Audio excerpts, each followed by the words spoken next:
ਕਾਂਗਰਸੀਆਂ ਨੂੰ ਪਤਾ ਮਗਰੇ ਪਾ ਪਾ ਕੇ ਇਹਨਾਂ ਨੇ ਪੈਸਾ ਇਕੱਠਾ ਕੀਤਾ। ਕਿਹੜਾ ਮੰਤਰੀ ਸੀਗਾ ਇਹਨਾਂ ਦਾ ਜਿਹਦੇ ਉੱਤੇ ਆਪਾਂ ਇਹ ਕਹਿ ਸਕੀਏ ਕਿ ਉਹ ਭਲਾ ਮਾਨਸ ਰਿਹਾ।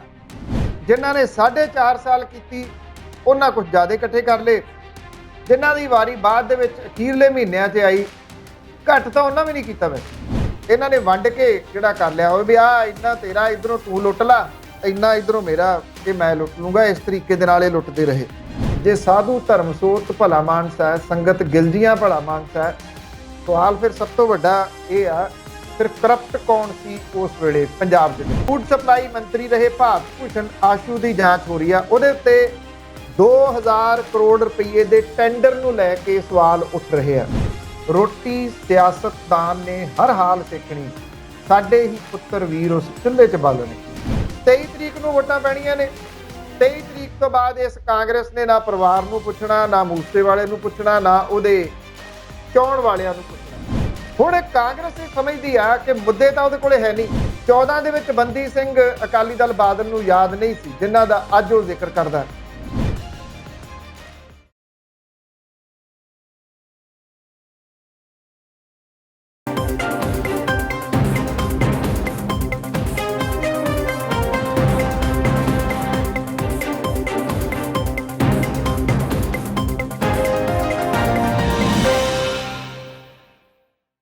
ਸਤਿ ਸ਼੍ਰੀ ਅਕਾਲ। ਪੰਜਾਬੀ ਨੈਸ਼ਨਲ ਟੀਵੀ ਦੇਖ ਰਹੇ ਦਰਸ਼ਕਾਂ ਦਾ ਸਵਾਗਤ ਕਰਦੇ ਹਾਂ। ਪ੍ਰੋਗਰਾਮ ਸੱਚੀਆਂ ਤੇ ਖਰੀਆਂ ਪੰਨੂ ਦੀਆਂ ਲੈ ਕੇ ਇੱਕ ਵਾਰ ਫਿਰ ਤੋਂ ਹਾਜ਼ਰ ਹੋ ਗਏ ਹਾਂ। ਪਤਾ ਹੀ ਹੈ ਤੁਹਾਨੂੰ ਕਿ ਇਸ ਪ੍ਰੋਗਰਾਮ ਦੇ ਵਿੱਚ ਅਸੀਂ ਕੁਝ ਪੰਜਾਬ ਨਾਲ ਰਿਲੇਟਡ, ਕੁਝ ਭਾਰਤ ਨਾਲ ਰਿਲੇਟਡ ਤੇ ਕਈ ਵਾਰੀ ਕੁਝ ਵਿਸ਼ਵ ਨਾਲ ਰਿਲੇਟਡ ਭਖਦੇ ਹੋਏ ਮੁੱਦਿਆਂ ਤੇ ਗੱਲਬਾਤ ਕਰਦੇ ਹਾਂ ਸੀਨੀਅਰ ਪੱਤਰਕਾਰ ਬਲਤੇਜ ਪੰਨੂ ਹੋਰਾਂ ਦੇ ਨਾਲ। ਤੇ ਪੰਨੂ ਹੋਰੀ ਇਸ ਵੇਲੇ ਸਾਡੇ ਨਾਲ ਜੁੜ ਚੁੱਕੇ ਨੇ। ਸਭ ਤੋਂ ਪਹਿਲਾਂ ਉਹਨਾਂ ਦਾ ਸਵਾਗਤ ਕਰ ਲੈਂਦੇ ਹਾਂ। ਸਤਿ ਸ਼੍ਰੀ ਅਕਾਲ ਪੰਨੂ ਸਾਹਿਬ, ਸਵਾਗਤ ਕਰਦੇ ਹਾਂ ਜੀ। ਬਹੁਤ ਮਿਹਰਬਾਨੀ, ਧੰਨਵਾਦ ਜੀ, ਸਤਿ ਸ਼੍ਰੀ ਅਕਾਲ। ਸ਼ੁਰੂਆਤ ਕਰਦੇ ਹਾਂ ਜੀ ਰਾਹੁਲ ਗਾਂਧੀ ਤੋਂ। ਅੱਜ ਈਡੀ ਨੇ ਸੱਦਿਆ, 3 ਘੰਟੇ ਉਹਨੂੰ ਬਿਠਾਈ ਰੱਖਿਆ। ਸੰਮਨ ਤੇ ਜਿਹੜੇ ਮਾਂ ਪੁੱਤ ਦੋਨਾਂ ਨੂੰ ਹੀ ਭੇਜੇ ਸੀ, ਪਰ ਮਾਤਾ ਜੀ ਦਾ ਥੋੜਾ ਜਿਹਾ ਬਹਾਨਾ ਲੱਗ ਗਿਆ, ਕਹਿੰਦੇ ਕੋਵਿਡ ਹੋ ਗਿਆ। ਉਹਨਾਂ ਨੇ ਥੋੜਾ ਜਿਹਾ ਸਮਾਂ ਮੰਗ ਲਿਆ, ਪਰ ਰਾਹੁਲ ਗਾਂਧੀ ਨੂੰ ਅੱਜ ਈਡੀ ਨੇ ਘੇਰਾ ਪਾਈ ਰੱਖਿਆ। ਸਭ ਤੋਂ ਪਹਿਲਾ ਸਵਾਲ ਤੇ ਮੇਰਾ ਇਹ ਹੈ ਕਿ ਜਿਸ ਕੇਸ ਦੇ ਵਿੱਚ ਦੋਨਾਂ ਮਾਂ ਪੁੱਤਾਂ ਨੂੰ ਸੰਮਨ ਜਾਰੀ ਹੋਏ ਨੇ, ਉਹ ਕੇਸ ਕੀ ਹੈ? ਤੇ ਦੂਸਰੀ ਗੱਲ, ਕਾਂਗਰਸੀ ਇਹ ਕਹਿੰਦੇ ਆ ਵੀ ਤਾਨਾਸ਼ਾਹ ਜਿਹੜਾ ਆ ਉਹ ਆਪਣਾ ਫਰਮਾਨ ਜਾਰੀ ਕਰ ਰਿਹਾ, ਸਾਨੂੰ ਫਸਾ ਰਿਹਾ। ਕੋ 3 ਘੰਟੇ ਪੁੱਛਗਿੱਛ ਰਾਹੁਲ ਗਾਂਧੀ ਤੋਂ ਹੋਈ ਹੈ ਈਡੀ ਦੀ, ਔਰ ਇਹਦੇ ਦੌਰਾਨ ਕਾਂਗਰਸੀਆਂ ਦੇ ਵੱਲੋਂ ਜਿਹੜਾ ਸੀ ਉਹ ਰੋਸ ਮੁਜ਼ਾਹਰਾ ਕੀਤਾ ਗਿਆ। ਕਈ ਸੀਨੀਅਰ ਕਾਂਗਰਸੀ ਆਗੂ ਨੇ ਜਿਨ੍ਹਾਂ ਨੂੰ ਹਿਰਾਸਤ ਦੇ ਵਿੱਚ ਪੁਲਿਸ ਨੇ ਲਿਆ, ਪਤਾ ਬਾਅਦ ਦੇ ਵਿੱਚ ਉਹਨਾਂ ਨੇ ਛੱਡ ਦੇਣਾ, ਪਰ ਰੌਲਾ ਰੱਪਾ ਵਾਹ ਪਿਆ ਕਈਆਂ ਸ਼ਹਿਰਾਂ ਦੇ ਵਿੱਚ, ਬਲਕਿ ਰੋਸ ਮੁਜ਼ਾਹਰੇ ਜਿਹੜੇ ਉਹ ਹੋਏ ਆ। ਪਿਛਲੇ ਲੰਬੇ ਸਮੇਂ ਤੋਂ ਇਹ ਮਾਮਲਾ ਵੱਖ-ਵੱਖ ਮੋੜਾਂ ਦੇ ਰਾਹੀਂ ਹੁੰਦਾ ਹੋਇਆ ਸਾਹਮਣੇ ਆਇਆ। ਕਦੀ ਤਾਂ ਲੱਗਦਾ ਸੀਗਾ ਕਿ ਜਾਂਚ ਕੀਤੀ ਜਾ ਰਹੀ ਹੈ, ਕਦੀ ਲੱਗਦਾ ਸੀ ਜਾਂਚ ਫਿਰ ਠੰਡੇ ਬਸਤੇ 'ਚ ਪੈ ਗਈ, ਫਿਰ ਲੱਗਦਾ ਸੀ ਕਿ ਸੱਦਣਗੇ ਗਾਂਧੀ ਪਰਿਵਾਰ ਨੂੰ, ਫਿਰ ਲੱਗਦਾ ਸੀ ਕਿ ਨਹੀਂ ਸ਼ਾਇਦ ਇਹ ਸੱਦਣ ਨਾ। ਪਰ ਅਖੀਰ ਰਾਹੁਲ ਗਾਂਧੀ ਹੋਰਾਂ ਨੂੰ ਸੰਮਣ ਹੋਏ, ਸੋਨੀਆ ਗਾਂਧੀ ਨੂੰ ਸੰਮਣ ਹੋਏ। ਸੋਨੀਆ ਗਾਂਧੀ ਹੋਰੀ ਤਾਂ ਪੇਸ਼ ਨਹੀਂ ਹੋਏ, ਔਰ ਰਾਹੁਲ ਗਾਂਧੀ ਹੋਰੀ ਅੱਜ ਪੇਸ਼ ਹੋਏ। ਈਡੀ ਨੇ ਸੋਨੀਆ ਗਾਂਧੀ ਨੂੰ 8 ਜੂਨ ਨੂੰ ਤੇ ਰਾਹੁਲ ਗਾਂਧੀ ਨੂੰ 13 ਜੂਨ ਨੂੰ ਪੇਸ਼ ਹੋਣ ਦੇ ਵਾਸਤੇ ਕਿਹਾ ਸੀਗਾ। ਕਰੋਨਾ ਪੋਜ਼ਿਟਿਵ ਹੋਣ ਕਰਕੇ ਸੋਨੀਆ ਗਾਂਧੀ ਹੋਰੀ ਤਾਂ ਪੇਸ਼ ਨਹੀਂ ਹੋਏ, ਉਹਦੀ ਤਰੀਕ ਅਗਲੀ 23 ਜਿਹੜੀ ਆ ਉਹ ਪਾ ਦਿੱਤੀ ਹੈ। ਈਡੀ ਦਾ ਇਹ ਕੇਸ ਟਰਾਇਲ ਕੋਰਟ ਦੇ ਉਸ ਹੁਕਮ ਦੇ ਉੱਤੇ ਆਧਾਰਿਤ ਹੈ ਜਿਹਦੇ ਵਿੱਚ ਉਹਨੇ ਇਨਕਮ ਟੈਕਸ ਡਿਪਾਰਟਮੈਂਟ ਨੂੰ ਨੈਸ਼ਨਲ ਹੈਰਲਡ ਮਾਮਲੇ ਦੀ ਜਾਂਚ ਸੋਨੀਆ ਤੇ ਰਾਹੁਲ ਦੇ ਟੈਕਸ ਅਸੈਸਮੈਂਟ ਦਾ ਆਦੇਸ਼ ਦਿੱਤਾ ਸੀਗਾ। ਕਾਂਗਰਸ ਨੇ ਈਡੀ ਦਾ ਸੰਮਨ ਜਾਰੀ ਹੋਣ ਤੋਂ ਬਾਅਦ ਇਹਨੂੰ ਬਦਲੇ ਦੀ ਰਾਜਨੀਤੀ ਕਰਾਰ ਦਿੱਤਾ, ਔਰ ਇਹ ਕਿਹਾ ਕਿ ਉਹਦੇ ਨੇਤਾ ਜਿਹੜੇ ਨੇ ਉਹ ਸਰਕਾਰ ਦੇ ਦਬਾਅ ਦੇ ਅੱਗੇ ਝੁਕਣਗੇ ਨਹੀਂ।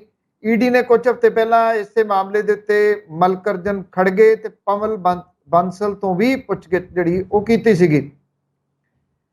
ਅਸਲ ਦੇ ਵਿੱਚ 1938 ਦੇ ਵਿੱਚ ਜਵਾਹਰ ਲਾਲ ਨਹਿਰੂ ਨੇ 5000 ਜਿਹੜੇ ਫਰੀडम ਫਾਈਟਰ ਸੀ ਉਹਨਾਂ ਦੇ ਨਾਲ ਨੈਸ਼ਨਲ ਹੈਰਲਡ ਅਖਬਾਰ ਸ਼ੁਰੂ ਕੀਤਾ। ਇਹਨੂੰ ਜਿਹੜਾ ਚਲਾਇਆ ਜਾਂਦਾ ਸੀਗਾ ਉਹ ਐਸੋਸੀਏਟਡ ਜਰਨਲ ਲਿਮਟਿਡ, ਮਤਲਬ ਕਿ AJL ਇਹਨੂੰ ਚਲਾਉਂਦਾ ਸੀਗਾ। ਆਜ਼ਾਦੀ ਤੋਂ ਬਾਅਦ ਇਹ ਕਾਂਗਰਸ ਦਾ ਮੁੱਖ ਅਖਬਾਰ ਬਣ ਗਿਆ, ਉਹਦਾ ਮੁੱਖ ਬੁਲਾਰਾ ਬਣ ਗਿਆ ਇੱਕ ਕਿਸਮ ਦੇ ਨਾਲ। AJL ਹੀ ਕਾਂਗਰਸ ਅੰਗਰੇਜ਼ ਦੇ ਨੈਸ਼ਨਲ ਹੈਰਲਡ ਦਾ ਪ੍ਰਕਾਸ਼ਨ ਕਰਦਾ ਸੀਗਾ, ਅੰਗਰੇਜ਼ੀ ਦੇ ਨੈਸ਼ਨਲ ਹੈਰਲਡ ਦਾ ਪ੍ਰਕਾਸ਼ਨ ਕਰਦਾ ਸੀਗਾ। ਔਰ ਕਾਂਗਰਸ ਤੋਂ ਮਿਲੇ ਲੋਨ ਦੇ ਬਾਵਜੂਦ 2008 ਦੇ ਵਿੱਚ ਅਖਬਾਰ ਬੰਦ ਹੋ ਗਿਆ। 2010 ਦੇ ਵਿੱਚ ਯੰਗ ਇੰਡੀਅਨ ਲਿਮਟਿਡ ਮਤਲਬ YIL ਬਣਿਆ, ਜਿਹਨੇ ਕਿ AJL ਜਿਹੜਾ ਪਹਿਲਾ ਸੀਗਾ ਉਹਦੇ ਤੋਂ ਟੇਕ ਓਵਰ ਕਰ ਲਿਆ। YIL ਦੇ ਵਿੱਚ ਸੋਨੀਆ ਗਾਂਧੀ, ਰਾਹੁਲ ਗਾਂਧੀ ਦੀ 76% ਹਿੱਸੇਦਾਰੀ ਸੀ। ਕਾਂਗਰਸ ਨੇ AJL ਦੇ 90 ਕਰੋੜ ਰੁਪਏ ਦੇ ਲੋਨ ਨੂੰ YIL ਨੂੰ ਟ੍ਰਾਂਸਫਰ ਕਰਤਾ ਔਰ YIL ਦੇ ਉੱਤੇ 50 ਲੱਖ ਰੁਪਏ ਦੇ ਕੇ AJL ਦੀ 2000 ਕਰੋੜ ਰੁਪਏ ਦੀ ਜਾਇਦਾਦ ਹੜੱਪਣ ਦਾ ਦੋਸ਼ ਜਿਹੜਾ ਸੀ ਉਹ ਹੈਰਲਡ ਦੇ ਉੱਤੇ ਲੱਗ ਗਿਆ। ਬੀਜੇਪੀ ਨੇਤਾ ਸੁਬਰਾਮਣੀਅਮ ਸਵਾਮੀ ਨੇ 2012 ਦੇ ਵਿੱਚ ਦਿੱਲੀ ਦੇ ਪਟਿਆਲਾ ਹਾਊਸ ਕੋਰਟ ਦੇ ਵਿੱਚ ਇੱਕ ਪਟੀਸ਼ਨ ਦਾਇਰ ਕਰਦਿਆਂ ਹੋਇਆ ਸੋਨੀਆ ਗਾਂਧੀ ਤੇ ਰਾਹੁਲ ਗਾਂਧੀ ਤੇ ਕਾਂਗਰਸ ਦੇ ਨੇਤਾ ਮੋਤੀ ਲਾਲ ਵੋਰਾ, ਆਸਕਰ ਫਰਨਾਂਡਿਸ, ਸੈਮ ਪਿਤਰੋਦਾ, ਸੁਮਨ ਦੁਬੇ ਦੇ ਉੱਤੇ ਘਾਟੇ ਚੱਲ ਰਹੇ ਨੈਸ਼ਨਲ ਹੈਰਲਡ ਅਖਬਾਰ ਨੂੰ ਧੋਖਾਦਹੀ ਤੇ ਪੈਸਿਆਂ ਦੀ ਹੇਰਾਫੇਰੀ ਦੇ ਜ਼ਰੀਏ ਹੜੱਪਣ ਦਾ ਦੋਸ਼ ਲਾਇਆ। ਇਸ ਪਟੀਸ਼ਨ ਦੇ ਵਿੱਚ ਦੋਸ਼ ਦੇ ਮੁਤਾਬਕ ਇਹਨਾਂ ਕਾਂਗਰਸੀ ਨੇਤਾਵਾਂ ਨੇ ਨੈਸ਼ਨਲ ਹੈਰਲਡ ਦੀ ਸੰਪत्ति ਦੇ ਉੱਤੇ ਕਬਜ਼ੇ ਲਈ ਯੰਗ ਇੰਡੀਅਨ ਲਿਮਟਿਡ ਮਤਲਬ ਕਿ YIL ਨਾਮਕ ਆਰਗੇਨਾਈਜੇਸ਼ਨ ਦੱਸਿਆ ਔਰ ਉਹਦੇ ਜ਼ਰੀਏ ਨੈਸ਼ਨਲ ਹੈਰਲਡ ਨੂੰ ਪ੍ਰਕਾਸ਼ਿਤ ਕਰਨ ਵਾਲੀ ਐਸੋਸੀਏਟਡ ਜਰਨਲ ਲਿਮਟਿਡ ਮਤਲਬ ਕਿ AJL ਦਾ ਗੈਰ ਕਾਨੂੰਨੀ ਤਰੀਕੇ ਦੇ ਨਾਲ ਉਹਨੂੰ ਜਿਹੜਾ ਉਹ ਹਾਸਲ ਕਰਨ ਦਾ ਦੋਸ਼ ਜਿਹੜਾ ਉਹ ਲਾਇਆ। ਸੁਬਰਾਮਣੀਅਮ ਸਵਾਮੀ ਦਾ ਦੋਸ਼ ਸੀਗਾ ਕਿ ਦਿੱਲੀ ਦੇ ਬਹਾਦਰ ਸ਼ਾਹ ਜ਼ਫਰ ਮਾਰਗ ਸਥਿਤ ਹੈਰਲਡ ਹਾਊਸ ਦੀ 2000 ਕਰੋੜ ਰੁਪਏ ਦੀ ਬਿਲਡਿੰਗ ਦੇ ਉੱਤੇ ਕਬਜ਼ਾ ਕਰਨ ਦੇ ਵਾਸਤੇ ਇਹ ਸਾਰਾ ਕੁਝ ਕੀਤਾ ਗਿਆ। ਸੁਬਰਾਮਣੀਅਮ ਸਵਾਮੀ ਨੇ 2000 ਕਰੋੜ ਰੁਪਏ ਦੀ ਕੰਪਨੀ ਨੂੰ ਨਾ ਸਿਰਫ 50 ਲੱਖ ਰੁਪਏ ਦੇ ਵਿੱਚ ਖਰੀਦੇ ਜਾਣ ਦੇ ਮਾਮਲੇ ਨੂੰ ਲੈ ਕੇ ਸੋਨੀਆ ਗਾਂਧੀ, ਰਾਹੁਲ ਗਾਂਧੀ ਸਣੇ ਜੁੜੇ ਕਾਂਗਰਸ ਦੇ ਬਾਕੀ ਸੀਨੀਅਰ ਨੇਤਾਵਾਂ ਦੇ ਖਿਲਾਫ ਅਪਰਾਧਿਕ ਮੁਕੱਦਮਾ ਚਲਾਉਣ ਦੀ ਮੰਗ ਕੀਤੀ। ਇਸ ਮਾਮਲੇ ਦੇ ਵਿੱਚ ਜੂਨ 14 ਦੇ ਵਿੱਚ ਅਦਾਲਤ ਨੇ ਸੋਨੀਆ ਗਾਂਧੀ, ਰਾਹੁਲ ਗਾਂਧੀ ਸਣੇ ਬਾਕੀਆਂ ਦੇ ਖਿਲਾਫ ਸਮਨ ਜਾਰੀ ਕੀਤਾ। ਅਗਸਤ 2014 ਦੇ ਵਿੱਚ ED ਨੇ ਇਸ ਮਾਮਲੇ ਦੇ ਵਿੱਚ ਆਪੇ ਹੀ ਸੂਓ ਮੋਟੋ ਲੈਂਦਿਆਂ ਹੋਇਆ ਮਨੀ ਲਾਂਡਰਿੰਗ ਦਾ ਕੇਸ ਦਰਜ ਕਰਤਾ। ਹਾਲਾਂਕਿ ਜਿਹੜੀ ਪਟੀਸ਼ਨ ਦਾਇਰ ਕੀਤੀ ਗਈ ਸੀ ਅਦਾਲਤ ਨੇ ਇਹ ਕੇਸ ED ਨੂੰ ਨਹੀਂ ਸੀ ਦਿੱਤਾ। ਦਸੰਬਰ 15 ਦੇ ਵਿੱਚ ਦਿੱਲੀ ਦੇ ਪਟਿਆਲਾ ਕੋਰਟ ਨੇ ਸੋਨੀਆ ਗਾਂਧੀ, ਰਾਹੁਲ ਗਾਂਧੀ ਸਣੇ ਸਾਰੇ ਦੋਸ਼ੀਆਂ ਨੂੰ ਜ਼ਮਾਨਤ ਦੇ ਦਿੱਤੀ। ਹੁਣ ED ਨੇ ਇਸ ਮਾਮਲੇ ਦੇ ਵਿੱਚ ਜਾਂਚ ਦੇ ਵਾਸਤੇ ਸੋਨੀਆ ਗਾਂਧੀ ਤੇ ਰਾਹੁਲ ਗਾਂਧੀ ਨੂੰ ਸਮਨ ਜਾਰੀ ਕੀਤਾ। ਜਿਹੜੇ ਨੈਸ਼ਨਲ ਹੈਰਲਡ ਅਖਬਾਰ ਦੇ ਨਾਲ ਜੁੜੇ ਮਾਮਲੇ ਦੇ ਵਿੱਚ ED ਨੇ ਸਮਨ ਕੀਤਾ ਉਹਨੂੰ 1938 ਦੇ ਵਿੱਚ ਜਵਾਹਰ ਲਾਲ ਨਹਿਰੂ ਨੇ 5000 ਫਰੀडम ਫਾਈਟਰਸ ਦੇ ਨਾਲ ਮਿਲ ਕੇ ਸ਼ੁਰੂ ਕੀਤਾ ਸੀਗਾ। ਐਸੋਸੀਏਟਡ ਜਰਨਲ ਲਿਮਟਿਡ ਇਹਨੂੰ ਚਲਾਉਂਦਾ ਸੀਗਾ। AJL ਇਹ ਅਖਬਾਰ ਜਿਹੜਾ ਸੀਗਾ ਇਹਨੂੰ 3 ਭਾਸ਼ਾਵਾਂ ਦੇ ਵਿੱਚ ਛਾਪਦਾ ਸੀਗਾ। ਅੰਗਰੇਜ਼ੀ ਦੇ ਵਿੱਚ ਨੈਸ਼ਨਲ ਹੈਰਲਡ ਤੋਂ ਇਲਾਵਾ ਹਿੰਦੀ ਦੇ ਵਿੱਚ ਨਵਜੀਵਨ ਤੇ ਉਰਦੂ ਦੇ ਵਿੱਚ ਕੌਮੀ ਆਵਾਜ਼ ਦੇ ਨਾਮ ਦੇ ਨਾਲ ਇਹ ਜਾਣਿਆ ਜਾਂਦਾ ਸੀਗਾ, ਛਪਦਾ ਸੀ, ਪ੍ਰਿੰਟ ਹੁੰਦਾ ਸੀ।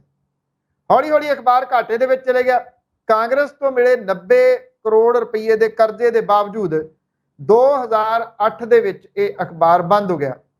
2010 ਦੇ ਵਿੱਚ ਯੰਗ ਇੰਡੀਅਨ ਪ੍ਰਾਈਵੇਟ ਲਿਮਟਿਡ ਨਾਂ ਦੀ ਨਵੀਂ ਆਰਗੇਨਾਈਜੇਸ਼ਨ ਬਣੀ ਜਿਹਨੇ ਨੈਸ਼ਨਲ ਹੈਰਲਡ ਚਲਾਉਣ ਵਾਲੇ ਜਿਹੜਾ ਪਹਿਲਾ ਗਰੁੱਪ ਸੀਗਾ ਉਹਨੂੰ ਟੇਕ ਓਵਰ ਕਰ ਲਿਆ ਔਰ ਯੰਗ ਇੰਡੀਅਨ ਆਰਗੇਨਾਈਜੇਸ਼ਨ ਜਿਹੜੀ ਸੀਗੀ ਇਹਦੇ ਬੋਰਡ ਆਫ ਡਾਇਰੈਕਟਰ ਦੇ ਵਿੱਚ ਸੋਨੀਆ ਗਾਂਧੀ ਤੇ ਰਾਹੁਲ ਗਾਂਧੀ ਸ਼ਾਮਲ ਸੀਗੇ।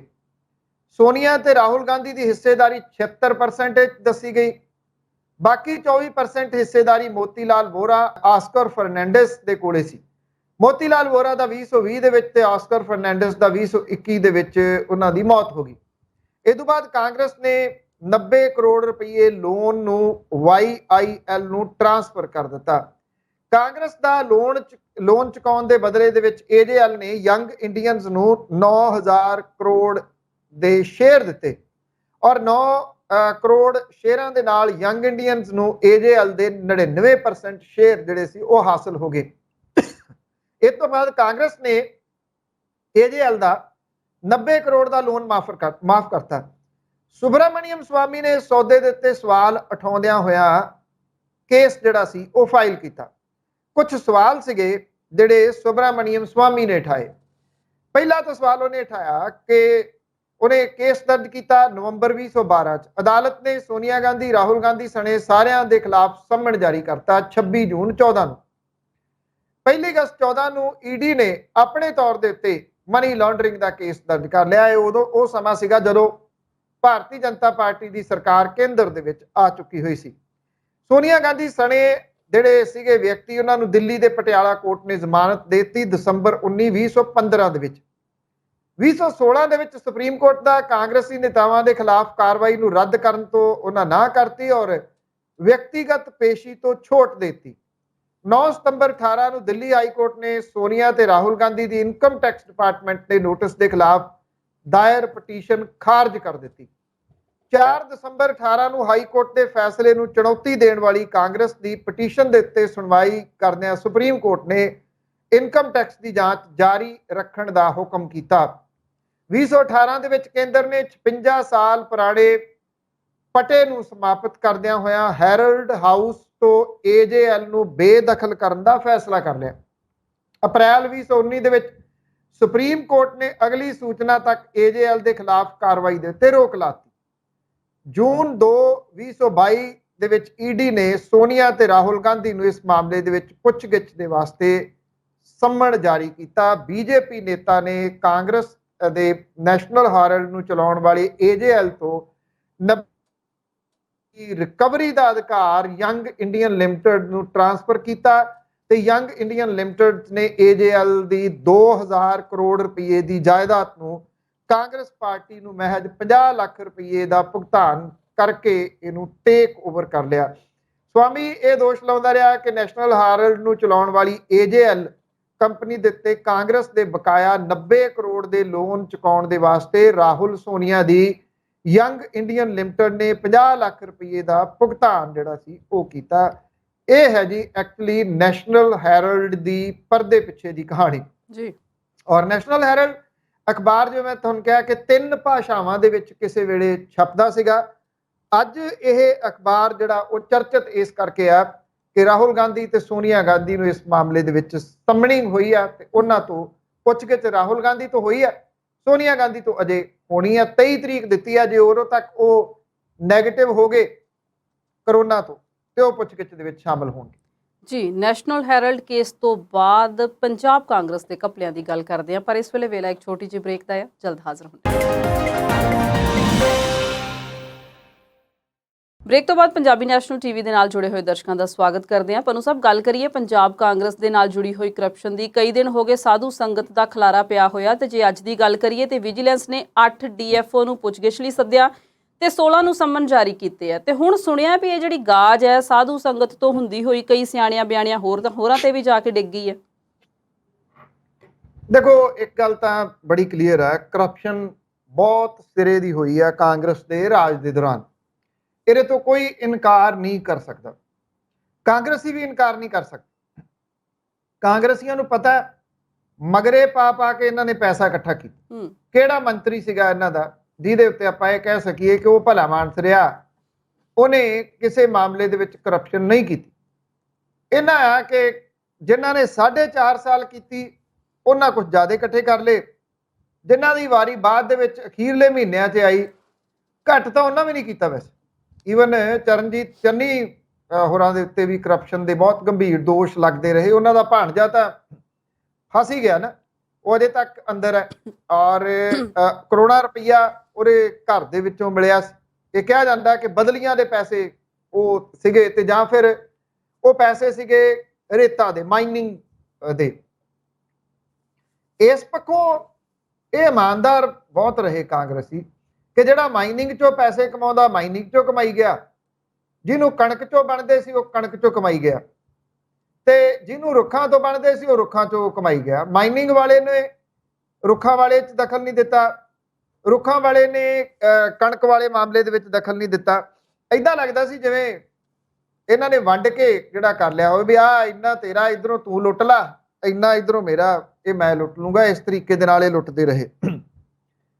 ਸਾਧੂ ਸੁਭਾਅ ਵਾਲੇ ਧਰਮਸੋਤ ਜਿਹੜਾ ਉਹਨੂੰ ਹੱਥ ਪਾਇਆ ਗਿਆ ਔਰ ਸਾਬਕਾ ਮੰਤਰੀ ਸਾਧੂ ਧਰਮਸੋਤ ਦੀ ਮੋਹਾਲੀ ਕੋਰਟ ਦੇ ਵਿੱਚ ਪੇਸ਼ੀ ਸੀ ਅੱਜ। ਔਰ ਵਿਜੀਲੈਂਸ ਨੇ ਧਰਮਸੋਤ ਦੇ ਖਿਲਾਫ ਕਰਪਸ਼ਨ ਦਾ ਜਿਹੜਾ ਕੇਸ ਦਰਜ ਕੀਤਾ। 16 ਡਿਵੀਜ਼ਨਲ ਫੋਰੈਸਟ ਆਫੀਸਰ ਜਿਹੜੇ DFO ਨੇ, ਉਹਨਾਂ ਦੀ ਪੋਸਟਿੰਗ ਦੇ ਵਾਸਤੇ ਰਿਸ਼ਵਤ ਲਈ ਗਈ। ਵਿਜੀਲੈਂਸ ਨੇ ਇਹਨਾਂ ਸਾਰਿਆਂ ਨੂੰ ਨੋਟਿਸ ਜਾਰੀ ਕੀਤੇ ਨੇ, ਕਿਹਨੇ ਕਿੰਨੇ ਰੁਪਈਏ ਦਿੱਤੇ, ਇਹਦੇ ਸੰਬੰਧੀ ਪੁੱਛਗਿੱਛ ਜਿਹੜੀ ਆ ਉਹ ਹੋਣੀ ਆ। ਸਾਧੂ ਧਰਮਸੋਤ ਨੂੰ ਵਿਜੀਲੈਂਸ ਬਿਊਰੋ ਨੇ ਅਮਲੋ ਉਹਦੇ ਘਰੋਂ 3 ਵਜੇ ਤੜਕੇ ਚੁੱਕਿਆ ਸੀਗਾ ਔਰ ਦੋਸ਼ ਇਹ ਸੀਗਾ ਕਿ ਜੰਗਲਾਤ ਮੰਤਰੀ ਰਹਿੰਦਿਆਂ ਉਹਨੇ ਰੁੱਖ ਵੱਢਣ ਦੇ ਬਦਲੇ 500 ਰੁਪਈਆ ਪਰ ਰੁੱਖ ਰਿਸ਼ਵਤ ਲਈ ਸੀ। 35,000 ਦੇ ਕਰੀਬ ਖੈਰ ਦੇ ਜਿਹੜੇ ਰੁੱਖ ਸੀਗੇ ਉਹ ਵਢਾ ਕੇ ਇਹਨੇ 1.25 ਕਰੋੜ ਤੋਂ ਉੱਪਰ ਰੁਪਈਆ ਵਸੂਲਿਆ ਔਰ ਇਹ ਗ੍ਰਿਫਤਾਰੀ ਠੇਕੇਦਾਰ ਹਾਮੀ ਤੇ ਇੱਕ ਡੀਐਫਓ ਨੂੰ ਪੁੱਛਗਿੱਛ ਤੋਂ ਬਾਅਦ ਹੋਈ ਸੀਗੀ ਔਰ ਇਹ ਵੀ ਪਤਾ ਲੱਗਿਆ ਸੀ ਕਿ ਕਮਲਜੀਤ ਸਿੰਘ ਤੇ ਚਮਕੌਰ ਸਿੰਘ ਦੇ ਜ਼ਰੀਏ ਉਹ ਪੈਸੇ ਵਸੂਲ ਕਰਦਾ ਸੀ। ਚਮਕੌਰ ਸਿੰਘ ਤੇ ਕਮਲਜੀਤ ਸਿੰਘ ਦੇ ਦਲਾਲ ਸੀ। ਓਐਸਡੀਸੀ ਦਾ ਚਮਕੌਰ ਸਿੰਘ, ਕਮਲਜੀਤ ਸਿੰਘ ਜਲੰਧਰੋਂ ਛਪਦੀ ਅਖਬਾਰ ਜਗਬਾਣੀ ਦੇ ਨਾਲ ਕੰਮ ਕਰਦਾ ਸੀਗਾ, ਖੰਨੇ ਦੇ ਵਿੱਚ ਰਹਿੰਦਾ ਸੀ। ਦਲਾਲੀ ਦਾ ਪੈਸਾ ਇਹ ਇਕੱਠਾ ਕਰਦਾ ਸੀ, ਉਂਝ ਵੈਸੇ ਸਿਕਿਉਰਿਟੀ ਵੀ ਲਈ ਫਿਰਦਾ ਸੀ ਤੇ ਟਰਾਂਸਫਰ ਦੇ ਪੈਸੇ ਵੀ ਇਹ ਮੋਟੇ ਜਿਹੜੇ ਉਹ ਕਮਾਉਂਦਾ ਸੀ। ਵਿਜੀਲੈਂਸ ਬਿਊਰੋ ਨੇ ਇਸ ਮਾਮਲੇ ਦੇ ਵਿੱਚ ਧਰਮਸੋਤ ਦੇ ਬੈਂਕ ਖਾਤੇ, ਪ੍ਰਾਪਰਟੀ ਦੀ ਡਿਟੇਲ ਜਿਹੜੀ ਆ ਉਹ ਖੰਗਾਲੀ ਆ। ਪੰਜਾਬ ਤੋਂ ਇਲਾਵਾ ਹਿਮਾਚਲ ਪ੍ਰਦੇਸ਼ ਦੇ ਵਿੱਚ ਵੀ ਇਹਦੀ ਜਾਂਚ ਕੀਤੀ ਜਾ ਰਹੀ ਹੈ। ਹਾਲਾਂਕਿ ਵਿਜੀਲੈਂਸ ਬਿਊਰੋ ਦੇ ਵੱਲੋਂ ਇਹਦੇ ਸੰਬੰਧੀ ਕੋਈ ਜਾਣਕਾਰੀ ਜਿਹੜੀ ਜਨਤਕ ਤਾਂ ਨਹੀਂ ਕੀਤੀ ਗਈ। ਧਰਮਸੋਤ ਦਾ ਕਹਿਣਾ ਹੈ ਕਿ ਉਹ ਹਰ ਚੋਣ ਦੇ ਵਿੱਚ ਆਪਣੀ ਪ੍ਰਾਪਰਟੀ ਦੇ ਬਾਰੇ ਜਾਣਕਾਰੀ ਦਿੰਦੇ ਸੀ, ਸਾਜ਼ਿਸ਼ ਦੇ ਤਹਿਤ ਉਹਨੂੰ ਫਸਾਇਆ ਜਾ ਰਿਹਾ ਹੈ। ਰਾਜਾ ਵੜਿੰਗ ਵੀ ਕਹਿੰਦੇ ਕਿ ਭਲਾ ਮਾਨਸ ਬੰਦਾ, ਐਵੇਂ ਸਰਕਾਰ ਉਹਨੂੰ ਵਾਹਣਾ ਚ ਪਾਈ ਫਿਰਦੀ ਹੈ। ਜੇ ਸਾਧੂ ਧਰਮਸੋਤ ਭਲਾ ਮਾਨਸ ਹੈ, ਸੰਗਤ ਗਿਲਜੀਆਂ ਭਲਾ ਮਾਨਸ ਹੈ, ਸਵਾਲ ਫਿਰ ਸਭ ਤੋਂ ਵੱਡਾ ਇਹ ਆ ਫਿਰ ਕਰਪਟ ਕੌਣ ਸੀ ਉਸ ਵੇਲੇ ਪੰਜਾਬ ਦੇ ਵਿੱਚ। ਲੋਕ ਤਾਂ ਤਰਾਹ ਕਰਦੇ ਸੀਗੇ ਇਸ ਕਰਪਸ਼ਨ ਦੇ ਮਾਮਲੇ 'ਚ। ਜਿਹੜੇ ਹੁਣ ਬਾਕੀ ਮੰਤਰੀ ਨੇ ਜਿਨ੍ਹਾਂ ਦਾ ਨਾਮ ਬੋਲੀ ਜਾਂਦਾ ਉਹਦੇ 'ਚ ਸੰਗਤ ਗਿਲਜੀਆਂ ਦਾ ਨਾਮ ਬੋਲਦਾ, ਤ੍ਰਿਪਤ ਰਜਿੰਦਰ ਸਿੰਘ ਬਾਜਵਾ ਦਾ ਨਾਮ ਬੋਲਦਾ, ਭਾਰਤ ਭੂਸ਼ਣ ਆਸ਼ੂ ਦਾ ਨਾਮ ਬੋਲਦਾ। ਸੰਗਤ ਸਿੰਘ ਗਿਲਜੀਆਂ ਨੇ ਕੀ ਕੀਤਾ ਕਿ ਜਿਹੜਾ ਅਜੇ ਇੱਕ ਮਾਮਲਾ ਸਾਹਮਣੇ ਆ ਰਿਹਾ ਟਰੀ ਗਾਰਡ ਲਈ, ਇਹ ਕਹਿਤਾ ਬਣਦਿਆਂ ਸਾਰ ਇਹ ਬਣੇ ਚਰਨਜੀਤ ਸਿੰਘ ਚੰਨੀ ਹੋਰਾਂ ਦੀ ਜਦੋਂ ਅਗਵਾਈ ਦੇ ਵਿੱਚ ਨਵੀਂ ਸਰਕਾਰ ਬਣੀ, ਕੈਪਟਨ ਅਮਰਿੰਦਰ ਸਿੰਘ ਹੋਰਾਂ ਨੂੰ ਲਾਂਭੇ ਕਰਨ ਤੋਂ ਬਾਅਦ ਤੇ ਮਹਿਕਮਾ ਇਹਨਾਂ ਦੇ ਕੋਲੇ ਵੀ ਜੰਗਲਾਤ ਨਹੀਂ ਆਇਆ। ਇਹਨਾਂ ਨੇ ਸਭ ਤੋਂ ਪਹਿਲਾਂ ਇੱਕ ਠੇਕੇਦਾਰ ਨੂੰ ਸੱਦਿਆ ਤੇ ਇਹ ਕਿਹਾ ਕਿ 2800 ਰੁਪਏ ਦੇ ਹਿਸਾਬ ਦੇ ਨਾਲ ਟਰੀ ਗਾਰਡ ਮਿਲਣਗੇ ਇਹਨਾਂ ਤੋਂ। ਸਾਰਿਆਂ ਨੇ ਟਰੀ ਗਾਰਡ ਇਹਦੇ ਕੋਲ ਲੈਣੇ ਠੇਕੇਦਾਰ ਤੋਂ। ਉਹਨੂੰ ਕਿਹਾ 2800 ਰੁਪਏ ਦਾ ਬਿੱਲ ਠੋਕ ਸਰਕਾਰ ਨੂੰ, ਸਰਕਾਰ ਦੇ ਖਾਤੇ ਪਾ। 800 ਰੁਪਇਆ ਮੇਰਾ ਹੋ ਗਿਆ ਪਰ ਟਰੀ ਗਾਰਡ ਦੇ ਵਿੱਚੋਂ 6 ਕਰੋੜ ਕੋਈ 40 ਲੱਖ ਰੁਪਈਆ ਪਹਿਲਾਂ ਆਪਣਾ ਚੁੱਕ ਗਿਆ ਕਿ ਮੇਰੇ ਪੈਸੇ ਇੱਥੇ ਰੱਖ ਦੇ, ਬਾਕੀ ਪੈਸੇ ਤੈਨੂੰ ਸਰਕਾਰ ਦੇ ਜਿਹੜੇ ਉਹ ਆਈ ਜਾਣੇ ਆ। ਟਰੀ ਗਾਰਡ ਲੱਗੇ ਕਿ ਨਹੀਂ ਲੱਗੇ ਇਹ ਨਹੀਂ ਪਤਾ, ਪਰ ਸਰਕਾਰ ਦੇ ਖਾਤਿਆਂ ਦੇ ਵਿੱਚੋਂ ਪੈਸੇ ਜ਼ਰੂਰ ਨਿਕਲੇ, ਭਾਵ ਕਿ ਲੋਕਾਂ ਦੇ ਪੈਸੇ ਲੱਗੇ। ਉਹਨੇ ਕਿੰਨੇ, ਜਿਹੜਾ 800 ਰੁਪਇਆ ਟਰੀ ਗਾਰਡ ਦਾ ਦੇ ਰਿਹਾ ਉਹ ਗਾਂ ਪੂਰੇ ਥੋੜੀ ਲਾਊਗਾ, ਉਹ ਤਾਂ ਘੱਟ ਹੀ ਲਾਊਗਾ ਨਾ। ਅਜੇ ਸੰਗਤ ਗਿਲਜੀਆਂ ਗ੍ਰਿਫਤਾਰ ਨਹੀਂ ਹੋਇਆ, ਗ੍ਰਿਫਤਾਰੀ ਦੀ ਤਲਵਾਰ ਉਹਦੇ ਉੱਤੇ ਲਟਕ ਰਹੀ ਹੈ। ਅਗਲੀ ਜਿਹੜੀ ਤਲਵਾਰ ਹੈ ਇਸ ਵੇਲੇ ਉਹ ਲਟਕ ਰਹੀ ਹੈ ਜੀ ਤ੍ਰਿਪਤ ਰਜਿੰਦਰ ਸਿੰਘ ਬਾਜਵਾ ਹੋਰਾਂ ਦੇ ਉੱਤੇ। ਤ੍ਰਿਪਤ ਰਜਿੰਦਰ ਸਿੰਘ ਬਾਜਵਾ ਹੋਰਾਂ ਨੇ ਇੱਕ ਜਿਹੜੀ ਜ਼ਮੀਨ ਹੈ ਉਹਦੇ ਉੱਤੇ ਦਖਸਤ ਜਿਹੜੇ ਕਰ ਦਿੱਤੇ ਕਲੋਨੀ ਕੱਟਣ ਦੇ ਵਾਸਤੇ। ਇਹ ਦਖਸਤ ਉਦੋਂ ਕੀਤੇ ਜਦੋਂ 10 ਤਰੀਕ ਨੂੰ ਜਿਹੜੀ ਸੀ ਇਹ ਸਰਕਾਰ ਨਵੀਂ ਚੁਣੀ ਗਈ। ਹਾਲਾਂਕਿ ਉਦੋਂ ਅਜੇ ਸਰਕਾਰ ਨੇ 100 ਨਹੀਂ ਸੀ ਚੁੱਕੀ, ਪਰ ਇਹ ਦਖਸਤ ਕਰ ਨਹੀਂ ਸੀ ਸਕਦੇ। 11 ਤਰੀਕ ਨੂੰ ਇਹ ਦਖਸਤ ਜਿਹੜੇ ਆ ਉਹ ਕੀਤੇ ਜਾਂਦੇ ਆ। ਇਹ ਅੰਮ੍ਰਿਤਸਰ ਜ਼ਿਲ੍ਹੇ ਦੇ ਪਿੰਡ ਭਗਤੂਪੁਰਾ ਦੀ ਪੰਚਾਇਤੀ ਜ਼ਮੀਨ ਹੈ, ਜਿਹਦੇ ਉੱਤੇ ਪ੍ਰਾਈਵੇਟ ਰਿਹਾਇਸ਼ੀ ਕਲੋਨੀ ਦੇ ਮਾਲਕ ਨੂੰ ਵੇਚੇ ਜਾਣ ਸੰਬੰਧੀ ਹੁਣ ਇਹ ਜਿਹੜੇ ਤੱਥ ਆ ਸਾਹਮਣੇ ਆ ਰਹੇ ਆ। ਸਾਬਕਾ ਪੰਚਾਇਤ ਮੰਤਰੀ ਤੇ ਸੀਨੀਅਰ ਅਫਸਰਾਂ ਦੇ ਵਾਸਤੇ ਮੁਸੀਬਤ ਬਣ ਸਕਦੀ ਹੈ, ਬਣ ਰਹੀ ਹੈ। ਬਲਕਿ ਇਹਦੀ ਜਾਂਚ ਦੇ ਆਦੇਸ਼ ਪੰਚਾਇਤ ਮੰਤਰੀ ਕੁਲਦੀਪ ਸਿੰਘ ਢਾਲੀਵਾਲ ਹੋਰਾਂ ਨੇ ਦਿੱਤੇ ਸੀਗੇ। ਅਲਫਾ ਇੰਟਰਨੈਸ਼ਨਲ ਦੇ ਵੱਲੋਂ 150 ਏਕੜ ਦੇ ਵਿੱਚ ਰਿਹਾਇਸ਼ੀ ਕਲੋਨੀ ਇਹ ਵਸਾਈ ਜਾ ਰਹੀ ਸੀ, ਜਿਹਦੇ ਵਿੱਚ 38 ਏਕੜ ਜ਼ਮੀਨ ਭਗਤੂਪੁਰਾ ਪੰਚਾਇਤ ਦੀ ਆ। ਇਹ ਰਸਤਿਆਂ ਤੇ ਖਾਲਿਆਂ ਦੀ ਜ਼ਮੀਨ ਸੀਗੀ। ਪੰਚਾਇਤ ਨੇ 25 ਮਾਰਚ 15 ਨੂੰ ਇਹ ਜ਼ਮੀਨ ਪ੍ਰਾਈਵੇਟ ਕੋਲੋਨਾਈਜ਼ਰ ਨੂੰ ਵੇਚਣ ਦਾ ਮਤਾ ਪਾਸ ਕਰਕੇ ਸਰਕਾਰ ਨੂੰ ਭੇਜਿਆ ਸੀ। ਕਾਫੀ ਲੰਬਾ ਸਮਾਂ ਇਹ ਫਾਈਲ ਜਿਹੜੀ ਠੰਡੇ ਬਸਤੇ 'ਚ ਪਈ ਰਹੀ। ਜਦੋਂ ਪੰਚਾਇਤਾਂ ਭੰਗ ਹੋ ਗਈਆਂ ਤਾਂ ਜ਼ਿਲ੍ਹਾ ਅਧਿਕਾਰੀਆਂ ਨੇ ਮੁੜ ਕੇ ਮਤਾ ਪਵਾ ਕੇ ਮਹਿਕਮੇ ਨੂੰ ਭੇਜ ਦਿੱਤਾ।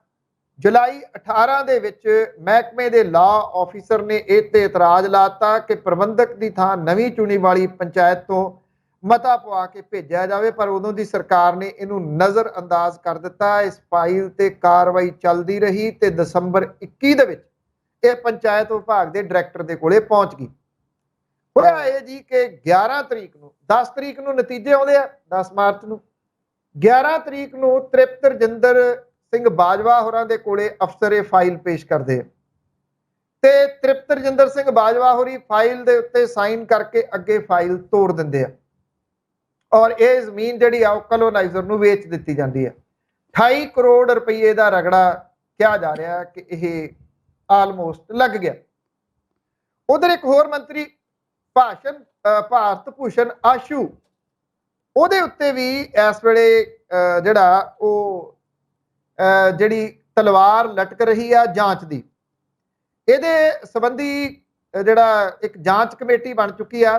ਫੂਡ ਸਪਲਾਈ ਮੰਤਰੀ ਰਹੇ ਭਾਰਤ ਭੂਸ਼ਣ ਆਸ਼ੂ ਦੀ ਜਾਂਚ ਹੋ ਰਹੀ ਆ। ਉਹਦੇ ਉੱਤੇ 2000 ਕਰੋੜ ਰੁਪਏ ਦੇ ਟੈਂਡਰ ਨੂੰ ਲੈ ਕੇ ਸਵਾਲ ਉੱਠ ਰਹੇ ਆ। 2000 ਕਰੋੜ ਰੁਪਈਆ। ਆਸ਼ੂ ਕਹਿੰਦਾ ਸਾਜ਼ਿਸ਼ ਹੈ, ਧਰਮਸੋਤ ਕਹਿੰਦਾ ਸਾਜ਼ਿਸ਼ ਹੈ, ਸੰਗਤ ਗਿਲਜੀਆਂ ਕਹਿੰਦਾ ਸਾਜ਼ਿਸ਼ ਹੈ, ਤ੍ਰਿਪਤ ਰਜਿੰਦਰ ਸਿੰਘ ਬਾਜਵਾ ਕਹਿੰਦਾ ਸਾਜ਼ਿਸ਼ ਹੈ, ਸਾਰੇ ਕਹਿੰਦੇ ਸਾਜ਼ਿਸ਼ ਹੈ।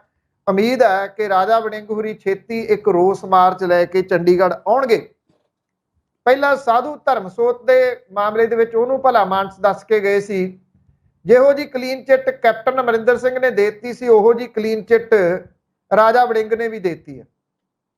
ਇਸ ਮਾਮਲੇ ਦੇ ਵਿੱਚ ਪ੍ਰਗਟ ਸਿੰਘ ਹੋਰਾਂ ਵਰਗੇ ਬੰਦੇ ਜਿਹੜੇ ਨੇ, ਜਿਨ੍ਹਾਂ ਦੇ ਉੱਤੇ ਇਹ ਕਿਹਾ ਜਾਂਦਾ ਕਿ ਉਹ ਇਮਾਨਦਾਰ ਵਿਅਕਤੀ ਨੇ, ਉਹ ਵੀ ਜਿਹੜਾ ਉਹ ਸਾਧੂ ਸਿੰਘ ਧਰਮਸੋਤ ਨੂੰ ਨਿਰਦੋਸ਼ ਦੱਸੀ ਜਾਂਦੇ ਆ। ਸਵਾਲ ਇਹ ਆ ਕਿ ਕਿੰਨਾ ਕੁ ਪੈਸਾ ਇਹਨਾਂ ਨੇ ਲੁੱਟਿਆ, ਕਿੱਥੇ ਪਹੁੰਚਾ ਦਿੱਤਾ, ਇਹ ਬਹੁਤ ਵੱਡਾ ਸਵਾਲ ਹੈ। ਸਾਰੇ ਦਾ ਸਾਰਾ ਇਹ ਮਨੀ ਡਰੇਨ ਤਾਂ ਹੋਈ ਹੈ, ਕਿੱਥੇ ਗਈ ਆ? ਹੁਣ 2000 ਕਰੋੜ ਰੁਪਈਆ ਇੱਥੇ ਥੋੜੀ ਖੱਪ ਸਕਦਾ, 28 ਕਰੋੜ ਰੁਪਈਆ ਇੱਥੇ ਥੋੜੀ ਖੱਪ ਸਕਦਾ, ਗਿਆ ਤਾਂ ਬਾਹਰ ਹੀ ਹੈ ਨਾ। ਭਾਰਤ ਭੂਸ਼ਣ ਆਸ਼ੂ ਦੇ ਉੱਤੇ ਤਾਂ ਇਹ ਵੀ ਕਥਿਤ ਰੂਪ ਦੇ ਵਿੱਚ ਦੋਸ਼ ਲੱਗਦਾ ਰਿਹਾ ਕਿ ਜਿਹੜੀ ਦੂਜੇ ਸੂਬਿਆਂ ਤੋਂ ਫਸਲ ਖਰੀਦੀ ਜਾਂਦੀ ਸੀ, ਕਣਕ ਜਾਂ ਝੋਨਾ, ਉਥੋਂ ਸਸਤੇ ਭਾਅ ਤੇ ਖਰੀਦ ਕੇ ਵੱਡੇ ਜਿਹੜੇ ਟਰਾਲੇ ਸੀਗੇ ਉਹ ਲੋਡ ਕਰਕੇ ਪੰਜਾਬ ਦੇ ਵਿੱਚ ਲੈ ਆਂਦੇ ਜਾਂਦੇ ਸੀ ਤੇ ਇੱਥੇ MSP ਦੇ ਉੱਤੇ ਕੇਂਦਰ ਦੀ ਸਰਕਾਰ ਨੂੰ ਉਹ ਵੇਚੇ ਜਾਂਦੇ ਸੀ। ਐਤਕੀ ਜਿਹੜੀ ਹੁਣੇ ਫਸਲ ਆਈ ਹੈ ਕਣਕ ਦੀ, ਇਹਦੇ ਵਿੱਚ ਇਸ ਤਰ੍ਹਾਂ ਦਾ ਕੁਝ ਨਹੀਂ ਹੋਇਆ, ਨਹੀਂ ਤਾਂ ਅਦਰਵਾਈਜ਼ ਇਹਦੇ ਉੱਤੇ ਉਹ ਦੋਸ਼ ਲੱਗਦੇ ਰਹੇ। ਇੱਕ ਚੈਟ ਵੀ ਵਾਵਾ ਵਾਇਰਲ ਹੋਈ ਸੀ ਉਸ ਵੇਲੇ, ਜਿਹਦੇ ਵਿੱਚ ਭਾਰਤ ਭੂਸ਼ਣ ਆਸ਼ੂ ਕਿਹਾ ਜਾਂਦਾ ਕਥਿਤ ਰੂਪ ਦੇ ਵਿੱਚ ਹਿੱਸਾ ਪੱਤੀ ਦੀ ਆਪਣੀ ਜਿਹੜੀ ਉਹ ਗੱਲ ਕਰ ਰਿਹਾ ਸੀ।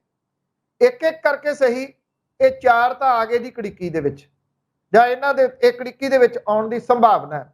ਹੋਰ ਕਿੰਨੇ ਨੇ ਜਿਹਨੂੰ ਤੁਸੀਂ ਹੱਥ ਪਾ ਲਓਗੇ ਉਹ ਕਿਤੇ ਨਾ ਕਿਤੇ ਕਰਪਸ਼ਨ ਦੇ ਵਿੱਚ ਲਿਬੜਿਆ ਹੋਇਆ। ਔਰ ਇੰਨਾ ਪੈਸਾ ਇਹਨਾਂ ਨੇ ਪਹਿਲੇ 4.5 ਸਾਲ ਇਕੱਠਾ ਕੀਤਾ। ਕੈਪਟਨ ਅਮਰਿੰਦਰ ਸਿੰਘ ਹੋਰੀ ਸੀਸਵਾ ਮਹਿਲ ਦੇ ਵਿੱਚ ਬਹਿ ਕੇ 2 ਕੰਮ ਕਰਦੇ ਰਹੇ।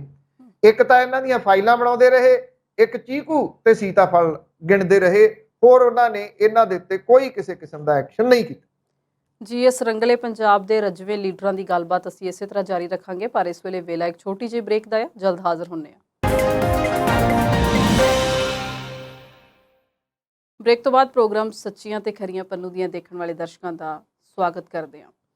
ਕੋਈ ਮਰੇ ਕੋਈ ਜੀਵੇ ਤੇ ਸੁਥਰਾ ਘੋਲ ਪਤਾਸੇ ਪੀਵੇ, ਇਹ ਜਿਹੜਾ ਅਖਾਣ ਹੈ ਇਹ ਸਾਡੇ ਰਾਜਨੀਤੀ ਜਿਹੜੇ ਵਾਹਨ ਨੇ ਉਹਨਾਂ ਤੇ ਬਿਲਕੁਲ ਟੁਕਦਾ ਹੈ। ਜਦੋਂ 2022 ਵਿਧਾਨ ਸਭਾ ਚੋਣਾਂ ਹੋਣੀਆਂ ਸੀ ਤੇ ਕੁਝ ਦਿਨ ਪਹਿਲਾਂ ਦੀਪ ਸਿੱਧੂ ਦੀ ਮੌਤ ਹੋ ਜਾਂਦੀ ਹੈ। ਬਹੁਤ ਰੋਟੀਆਂ ਸੇਕੀਆਂ ਇਹਨਾਂ ਨੇ ਉਦੋਂ ਵੀ ਵੋਟਾਂ ਬਟੋਰਨ ਵਾਸਤੇ, ਪਰ ਬਹੁਤਾ ਦਾ ਨਹੀਂ ਲੱਗਾ। ਹੁਣ ਜਦੋਂ ਸੰਗਰੂਰ ਜ਼ਿਮਨੀ ਚੋਣ ਹੋਣੀ ਹੈ ਤੇ ਸਿੱਧੂ ਮੂਸੇਵਾਲੇ ਦਾ ਕਤਲकांड ਹੁੰਦਾ ਹੈ ਤੇ ਫਿਰ ਇਹਨਾਂ ਦਾ ਉਹੀ ਹਾਲ ਹੈ। ਕਿਸੇ ਦੇ ਜਵਾਨ ਪੁੱਤ ਤੇ ਖੂਬ ਉਹਦੇ ਸਿਵਿਆਂ ਤੇ ਰੋਟੀਆਂ ਸੇਕ ਰਹੇ ਨੇ। ਬਹੁਤ ਕੁਚੱਜੀ ਤੇ ਬਹੁਤ ਹੀ ਘਟੀਆ ਸ਼ਰਮਨਾਕ ਰਾਜਨੀਤੀ ਹੈ। ਪੰਨੂ ਸਾਹਿਬ, ਕਾਂਗਰਸੀਏ ਸੇਕ ਤਾਂ ਵੈਸੇ ਸਾਰੇ ਰਹੇ ਨੇ, ਪਰ ਕਾਂਗਰਸੀਏ ਬਹੁਤ ਹੀ ਬੇਸ਼ਰਮੀ ਵਾਲੀ ਹੱਦ ਤੇ ਪਹੁੰਚੇ ਹੋਏ ਨੇ। ਰੱਜ ਕੇ ਉਸ ਨੌਜਵਾਨ ਦੇ ਸਿਵਿਆਂ ਤੇ ਰੋਟੀਆਂ ਜਿਹੜੀਆਂ ਇਹ ਸੇਕ ਰਹੇ ਨੇ, ਕਿੰਜ ਵੇਖਦੇ ਹੋ?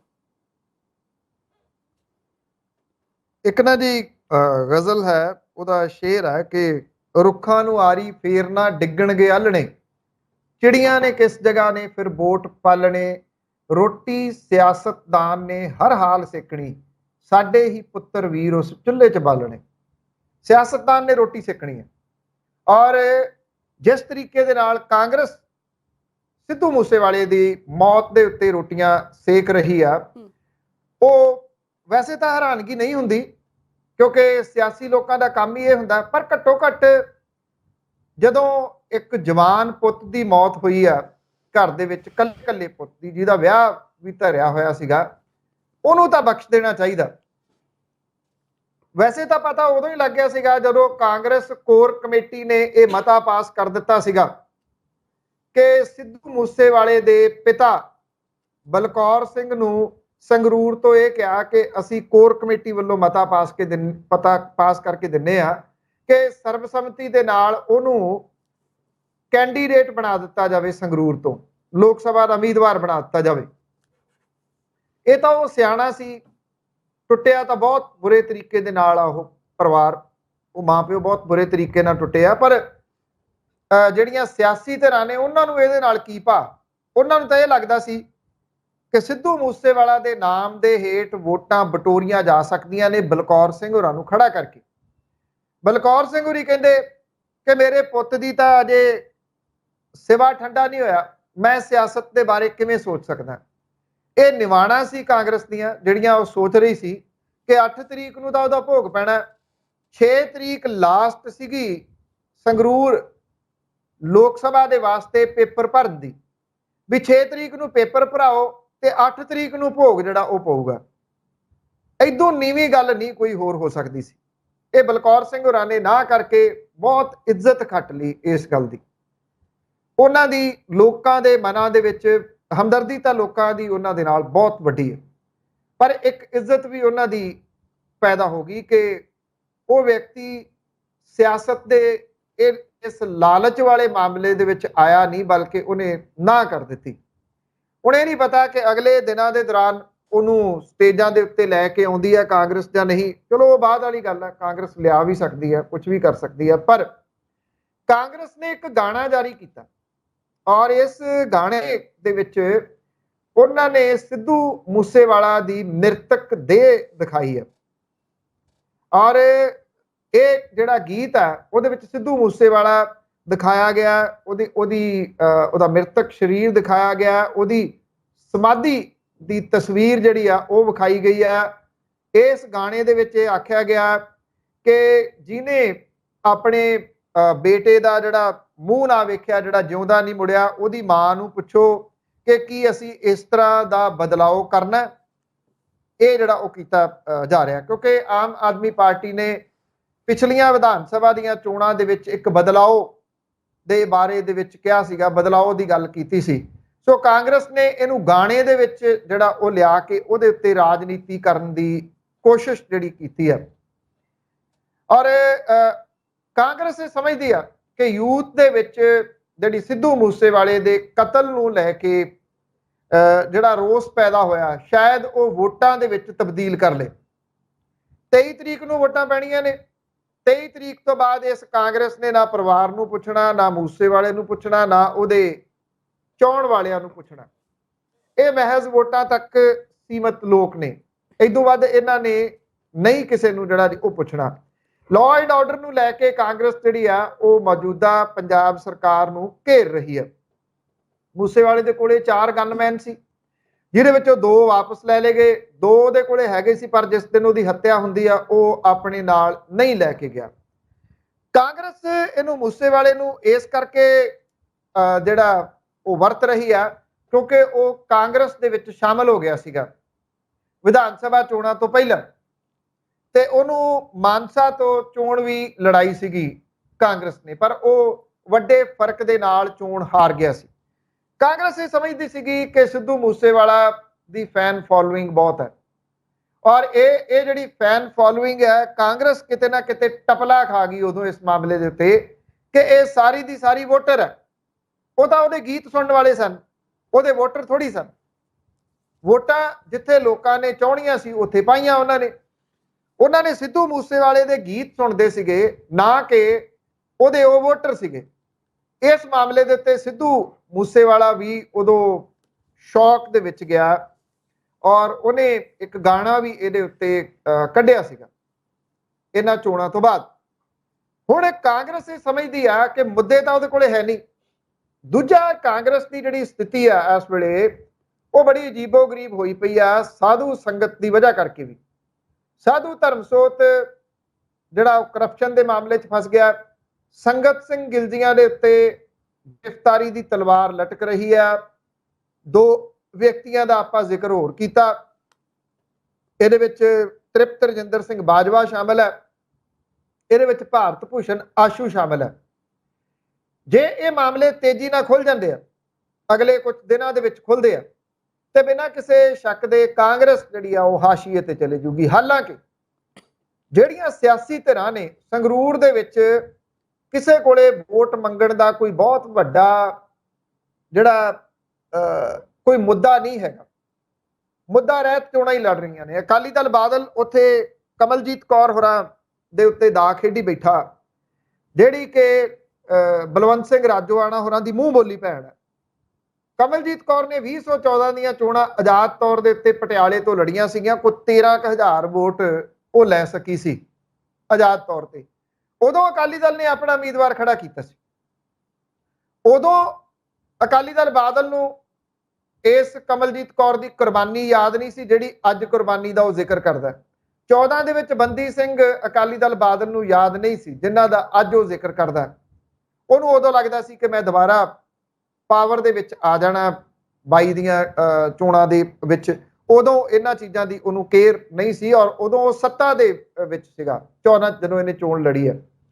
ਇਸੇ ਕਰਕੇ ਬੀਬੀ ਖਾਲੜਾ ਦੇ ਵਿਰੋਧ ਦੇ ਵਿੱਚ ਵੀ ਜਗੀਰ ਕੌਰ ਹੋਰਾਂ ਨੂੰ ਚੋਣ ਮੈਦਾਨ ਦੇ ਵਿੱਚ ਉਤਾਰਿਆ ਗਿਆ ਸੀ। ਅੱਜ ਜਿਹੜੇ ਬੰਦੀ ਸਿੰਘਾਂ ਦੀ ਉਹ ਗੱਲ ਕਰਦਾ, ਉਹਦੇ ਵਿੱਚ ਪ੍ਰੋਫੈਸਰ ਭੁੱਲਰ ਵੀ ਨੇ, ਦਵਿੰਦਰਪਾਲ ਸਿੰਘ ਭੁੱਲਰ, ਔਰ ਉਹਨਾਂ ਦੇ ਪਰਿਵਾਰ ਦਾ ਜਿਹੜਾ ਹਸ਼ਰ ਹੈ ਉਹ ਕਰਨ ਵਾਲਾ ਉਹ ਪੁਲਿਸ ਆਫੀਸਰ ਹੈ ਜਿਹਨੂੰ ਅਕਾਲੀ ਦਲ ਬਾਦਲ ਨੇ ਚੁੱਕ ਕੇ ਉਸ ਅਹੁਦੇ ਤੱਕ ਪਹੁੰਚਾਇਆ, ਜਿਹੜਾ ਕਿ ਪੰਜਾਬ ਪੁਲਿਸ ਦਾ ਸਭ ਤੋਂ ਉੱਚਾ ਅਹੁਦਾ ਭਾਵ ਕਿ ਡੀਜੀਪੀ ਦਾ ਹੈ। ਉਤੋਂ ਤੱਕ ਉਹਨੂੰ ਲੈ ਕੇ ਗਏ। ਉਦੋਂ ਉਹਨਾਂ ਨੂੰ ਬੰਦੀ ਸਿੰਘ ਨਹੀਂ ਚੇਤੇ ਆਏ, ਉਦੋਂ ਉਹਨਾਂ ਨੇ ਕਦੀ ਬੰਦੀ ਸਿੰਘਾਂ ਦੀ ਗੱਲ ਨਹੀਂ ਕੀਤੀ। ਕਾਂਗਰਸ ਜਿਹੜੀ ਆ ਉਹ ਸਿੱਧੂ ਮੂਸੇਵਾਲੇ ਨੂੰ ਤਾਂ ਬਣਾ ਰਹੀ ਆ, ਦੂਜੇ ਪਾਸੇ ਕੇਵਲ ਢਿੱਲੋਂ ਉਹ ਭਾਰਤੀ ਜਨਤਾ ਪਾਰਟੀ ਦੇ ਵੱਲੋਂ ਖੜੇ ਆ। ਕੇਵਲ ਢਿੱਲੋਂ ਪਹਿਲਾਂ ਜਿਹੜੀ ਚੋਣ ਹੈ ਉਹ ਲੜਦੇ ਰਹੇ ਆ ਕਾਂਗਰਸ ਦੇ ਵੱਲੋਂ। ਜਿੰਨੀ ਕੁ ਵੋਟ ਖੜਨਗੇ ਕੇਵਲ ਢਿੱਲੋਂ, ਉਹ ਕਾਂਗਰਸ ਦੀ ਵੋਟ ਹੀ ਹੋਊਗੀ, ਕਿਉਂਕਿ ਭਾਰਤੀ ਜਨਤਾ ਪਾਰਟੀ ਦਾ ਆਧਾਰ ਆਪਣਾ ਬਹੁਤਾ ਹੈ ਨਹੀਂਗਾ। ਸੁਖਦੇਵ ਸਿੰਘ ਢੀਂਡਸਾ ਹੋਰਾਂ ਦੀ ਪਾਰਟੀ ਦਾ ਕੁਝ ਆਧਾਰ ਉੱਥੇ ਹੈਗਾ ਇੱਕ ਦੋ ਜਗ੍ਹਾ ਦੇ ਉੱਤੇ। ਉਹ ਵੋਟ ਕਿਹਨੂੰ ਪਾਉਂਦੇ ਆ? ਕਿ ਉਹ ਵੋਟ ਭਾਰਤੀ ਜਨਤਾ ਪਾਰਟੀ ਨੂੰ ਪਾਉਂਦੇ ਆ? ਭਾਰਤੀ ਜਨਤਾ ਪਾਰਟੀ ਨੂੰ ਕਹਿਣ ਤੋਂ ਭਾਵ ਕਿ ਕੇਵਲ ਢਿੱਲੋਂ ਨੂੰ ਉਹ ਪਾਉਂਦੇ ਆ, ਜਾਂ ਉਹ ਕਿਸੇ ਹੋਰ ਪਾਸੇ ਭੁਗਤਦੇ ਆ? ਨਹੀਂ ਕੁਝ ਕਿਹਾ ਜਾ ਸਕਦਾ। ਉਹਨਾਂ ਦੀ ਇੱਕ ਵੱਜਵੀਂ ਵੋਟ ਜਿਹੜੀ ਉਹ ਹੈਗੀ ਆ, ਨਹੀਂ ਤਾਂ ਅਦਰਵਾਈਜ਼ ਮੁੱਦਾਹੀਣ ਚੋਣ ਜਿਹੜੀ ਆ ਉਹ ਇਸ ਵੇਲੇ ਚੱਲ ਰਹੀ ਆ।